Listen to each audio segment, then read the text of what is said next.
When a judge scolded a black nurse for wearing scrubs in court, her response left the entire room on their feet and changed the meaning of respect forever. Before we go any further, comment where in the world you are watching from and make sure to subscribe because tomorrow's story is one you don't want to miss. The county courthouse bustled with activity on a Tuesday morning. People dressed in formal attire hurried through security checkpoints. Attorneys clutched briefcases filled with documents, and nervous defendants fidgeted while waiting for their cases to be called. Among the crowds, Maya Johnson, a 35-year-old black nurse, rushed through the metal detectors. Unlike those around her in suits and formal wear, Maya wore light blue hospital scrubs, her hair pulled back neatly, and comfortable medical shoes. Her hospital ID badge hung from a lanyard around her neck. Maya glanced anxiously at her watch as she hurried toward courtroom 3B. She had received a summons for jury duty months ago, but had been excused due to her work as an emergency room nurse at County General. Today, however, she was appearing as a witness in a minor traffic dispute. Her shift at the hospital had run long due to a multi-car accident, and she hadn't had time to change before her court appearance. "I hope they haven't called my case yet," she whispered to herself as she pushed through the heavy wooden doors of the courtroom. The courtroom fell silent as Maya entered. All eyes turned to her as her squeaking shoes echoed across the polished floor. Judge Harold Winters, a stern man in his 60s known for his rigid adherence to courtroom decorum, looked up from his papers with visible displeasure. The bailiff directed Maya to take a seat in the witness waiting area. When her case was finally called 20 minutes later, Maya approached the witness stand. Before she could be sworn in, Judge Winters cleared his throat loudly. "Ms. Johnson, is it?" "Judge," Winters asked, peering over his reading glasses, "do you think this is an appropriate way to present yourself in my courtroom?" Maya looked confused. "I'm sorry, Your Honor." Judge Winters gestured at her attire with obvious distaste. "These garments. This is a court of law, not a hospital." "Ward, we have standards of dress and decorum here." The courtroom grew uncomfortably quiet. The attorney who had called Maya as a witness shifted awkwardly, but said nothing. "I apologize, Your Honor," Maya replied respectfully. "I came directly from my shift at County General. There was a major accident on Highway 16 this morning, and I've been treating victims since 4 a.m. I didn't have time to change." "That is hardly my concern," Judge Winters responded coldly. "You should have made appropriate arrangements. This shows a lack of respect for these proceedings and for this court." Maya took a deep breath. Her hands trembled slightly, but her voice remained steady and clear as she addressed the judge. "Your Honor, with all due respect, I understand the importance of court decorum. But these scrubs represent my commitment to saving lives and easing suffering. Just before coming here, I helped stabilize a 7-year-old boy who was thrown from a vehicle. His parents are in the waiting room right now praying for good news." She gestured to her scrubs, which now in the bright courtroom lights showed faint blood stains that she had tried to clean. "I could have called to postpone my appearance today, but I understand that justice, like health care, cannot always wait. So I came here directly because I believe in doing my duty, both as a nurse and as a citizen. If that shows disrespect, then I apologize. But I believe these scrubs honor this courtroom rather than diminish it." Maya stood straight, her eyes never leaving the judge's. "These scrubs represent service, Your Honor, just as your robes do." The courtroom remained silent for several long seconds. Then, from the back row, someone began to applaud. It was an elderly man who had been watching the proceedings. Slowly, others joined in, first hesitantly, then with growing confidence. A female attorney stood up, followed by a court clerk, and soon nearly everyone in the courtroom was on their feet, applauding. Judge Winters' face flushed red. He banged his gavel several times, calling for order, but the applause continued for several more moments before gradually subsiding. When quiet finally returned, Judge Winters cleared his throat. His expression had softened slightly. "Order, please," he said, his voice less harsh than before. "Ms. Johnson, while I maintain that proper attire is important in this courtroom, I appreciate your dedication to your profession and to your civic duties. The court will make an exception in this instance."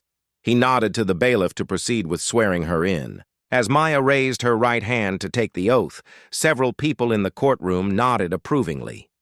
The heavy wooden doors of courtroom 3B closed behind Maya with a soft thud, but the ripple effects of what had transpired within those walls were only beginning.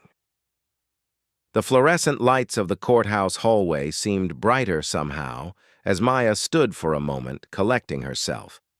Her heart was still racing from the confrontation with Judge Winters, and she could feel the slight tremble in her fingers, the same steady hands that had inserted an IV line into a child's arm just hours earlier.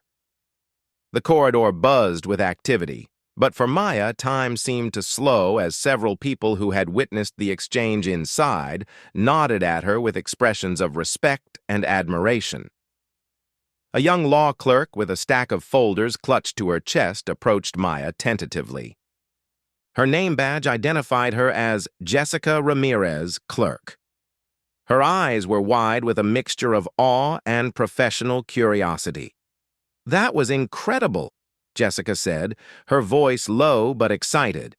"I've been working in Judge Winters' courtroom for 2 years now, and I've never seen him back down like that, not once. He once made a senior attorney go home and change because his tie had cartoon characters on it."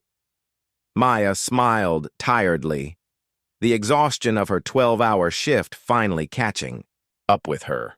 "I wasn't trying to challenge him or make some grand statement. I just wanted him to understand that respect comes in many forms. Sometimes it's a suit and tie, and sometimes it's showing up even when circumstances aren't ideal." Jessica nodded enthusiastically. "Well, it made an impression on everyone in there. Judge Winters has a reputation for being inflexible. What you said about service, comparing your scrubs to his robes, that was powerful." As they spoke, a distinguished-looking older woman in a tailored suit approached them. She extended her hand to Maya. "Rebecca Chen, District Attorney's Office. I just wanted to say that was a moment of genuine integrity in there. Too often we forget that the justice system and the healthcare system share a common purpose, serving people in their moments of need." Maya shook her hand, feeling slightly overwhelmed by the attention. "Thank you. I should be getting back to the hospital, though. I left in the middle of my shift." As she moved toward the elevator, a court officer who had been standing nearby pressed the button for her. "My sister's a nurse at Mercy General," he said. "She works ICU. I know what you folks go through every day. What floor are you on at County?" "Emergency department," Maya replied. 14 years now." The officer nodded respectfully. "Tough assignment. My sister says the ER nurses are a different breed altogether. You guys never know what's coming through those doors." The elevator arrived and Maya stepped in, but as the doors began to close, a hand stopped them. It was an elderly gentleman who had been sitting in the back row of the courtroom. He stepped into the elevator with Maya. "I hope you don't mind sharing the ride down," he said politely. As the doors closed and the elevator began its descent, he turned to her. "I was in that courtroom because my grandson has a minor traffic violation, but what I witnessed from you was something special. It reminded me of my late wife." Maya smiled politely, unsure how to respond. "She was a nurse, too," the man continued, his eyes growing distant with memory. 42 years at the same hospital. During the civil rights movement, she was often the only black nurse on her floor. She faced discrimination from patients, doctors, even other nurses, but she always said her uniform, her scrubs, gave her strength. They reminded her that her purpose was higher than the prejudice she faced. The elevator reached the ground floor, and the doors opened to the bustling main lobby of the courthouse. "Thank you for sharing that," Maya said, genuinely touched. "What was your wife's name?" "Eleanor," the man replied with a soft smile. Eleanor, Jackson. She would have been proud to see you stand your ground in there today. They parted ways in the lobby, and Maya pushed through the revolving doors into the bright afternoon sunshine. The contrast between the formal, air-conditioned environment of the courthouse and the vibrant street life was jarring. Cars honked. People hurried past with coffee cups and shopping bags, and the world continued its normal rhythm, unaware of the small moment of justice that had occurred inside. As Maya walked toward her car in the public parking garage 2 blocks away, her phone buzzed with a text message. It was from a number she didn't recognize. My daughter was one of the nurses who worked alongside you this morning on the Highway 16 accident cases. She told me what happened before you came to court. Thank you for standing up for all health care. Workers today. Barbara Wilson, court reporter, room 3B. Maya paused on the sidewalk, reading the message twice. She hadn't noticed the court reporter during the proceedings, the woman who silently documented every word spoken in that room. Somehow, that made the message even more meaningful. She typed a simple "thank you" in response and continued walking. When she reached her car, another text came through, this time from her supervisor at the hospital. Everything okay with court? The boy from the accident, Tyler, is stable now. Parents asking for you when you get back. Maya felt a wave of relief wash over her. The 7-year-old had been in critical condition when she left, a head injury and internal bleeding from the crash. She quickly responded that she was on her way back and started her car. The drive back to County General Hospital took 20 minutes, during which Maya reflected on the morning's events. Her confrontation with Judge Winters hadn't been planned. She had always been taught to respect authority figures, particularly in formal settings like courtrooms. Her mother, also a nurse, had instilled in her the importance of knowing when to speak up and when to remain silent. Choose your battles, she would say. But when you choose one, stand firm. Today, somehow, had felt like one of those moments, to stand firm. The hospital came into view, a sprawling complex of buildings with ambulances lined up at the emergency entrance. Maya found her usual parking spot in the staff lot and hurried toward the employee entrance, her badge swinging from the lanyard around her neck. As she walked through the automatic doors, the familiar antiseptic smell and controlled chaos of the emergency department welcomed her back. It was a world she understood, with its own hierarchies and rules, its own form of justice and mercy. "There she is," called out Dr. Patel as Maya approached the nurse's station. "Our courtroom crusader returns!" Maya looked surprised. "How did you— Are you kidding?" laughed Nurse Rodriguez, looking up from her charting. "Keisha's cousin works as a paralegal in that courthouse. She texted her right after it happened, and the news spread through the hospital grapevine faster than a norovirus." Several of her colleagues had gathered around now, some applauding gently, others offering fist bumps or high fives. Even Dr. Stern, the notoriously serious chief of emergency medicine, gave her an approving nod from across the room. "I didn't do anything special," Maya protested, embarrassed by the attention. "Standing up to authority when it's being wielded unfairly is always special," said Nurse Chen, an older nurse who had mentored Maya when she first started at County General. "Especially when you do it with grace and dignity rather than anger." Dr. Patel handed Maya a fresh set of scrubs. "You might want to change. Those ones have had quite a day." He gestured to the faint blood stains that, despite her best efforts to clean in the hospital bathroom before leaving for court, were still visible on her current uniform. "How's Tyler doing?" Maya asked, eager to change the subject and check on. "Her patient, stable. Out of immediate danger," Dr. Patel replied. "They've moved him up to pediatric ICU. His parents were asking for you. I think they want to thank the nurse who helped save their son's life before rushing off to fulfill her civic duty." Maya nodded and headed toward the locker room to change.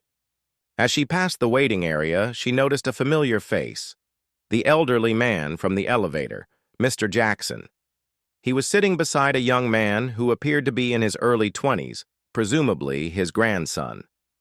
"Ms. Johnson," he called out, standing as she approached. "I hope you don't mind the intrusion. My grandson insisted on coming to thank you properly after I told him what happened in court. His mother, my daughter, is a surgical nurse at Mercy." The young man stood and extended his hand. "I just wanted to say thank you for what you did today. My mom faces the same kind of stuff sometimes, people not respecting what healthcare workers do. What you said about service, it matters." Maya shook his hand, touched by the gesture. "Thank you for coming. I need to get back to my patients, but I appreciate you both taking the time." As she continued toward the locker room, Maya felt a strange sense of peace settle over her. The confrontation in the courtroom now seemed distant, like something that had happened to someone else. Here, in the controlled chaos of the emergency department, she was back in her element, a place where her scrubs commanded respect, not because of tradition or formality, but because of what they represented: skill, compassion, and service. And, perhaps, she thought as she changed into fresh scrubs, that was the most important aftermath of all, the reminder that true respect is earned not by adhering to superficial standards, but by honoring one's commitments and serving others with dignity, no matter the circumstances.